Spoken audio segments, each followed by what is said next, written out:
the concept of anger, I think we have to think about the phases of anger. There are three phases of anger. One is somebody provokes me. I feel angry, okay?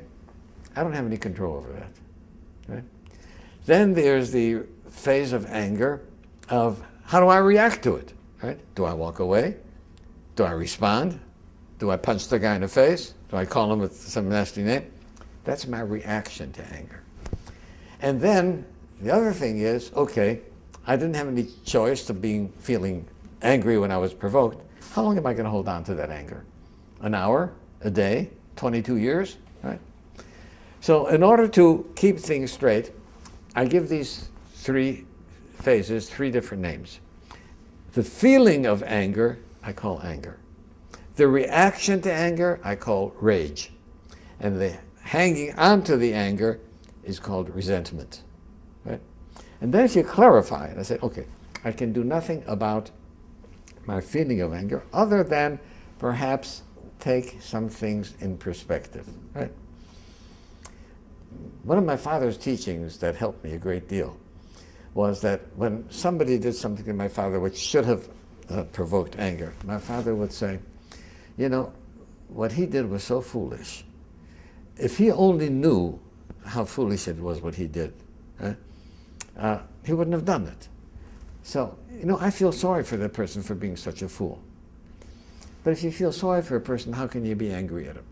You know, I feel pity for him. Pity and anger doesn't go together. But nevertheless, I can't control how I feel when provoked, but I certainly can control what my reaction is going to be. And finally, how long do I hang on to the resentments?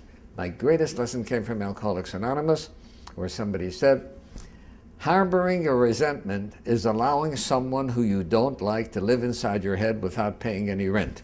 And I'm not that kind of a guy. I'm not a nice guy like that to let somebody else rent. So AA helped me get rid of resentments. Reacting to anger took me a while, right, to be able to control my rage. And then I had to realize that, you know, this is part of my being human. Animals react with rage when provoked. Right? I, as a human being, am supposed to be above that. You know, I'm more than a Homo sapiens. So I learned how to control my anger. So I think those are, if a person keeps those things in mind, right? And there's some people who feel guilty for feeling angry, right? Especially at a parent. Right? You don't have a choice, right? The feeling of anger is nothing to yourself. And if you don't have a choice, there's no reason to feel guilty about it. How you react? Oh. Now, my suggestion is keep an anger journal. Right? Here's what happened today. Right? Somebody did this, is that, and here's how I did. Right? Then at night, you see, at the time that I'm provoked, my thinking isn't clear because I'm under pressure to respond.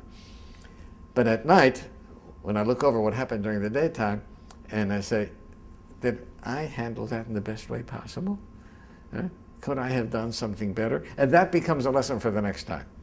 Right? So I think keeping a journal about anger and how we respond to it is an excellent way of learning, because ultimately, if I am enraged, it doesn't hurt the other person as much as it hurts me.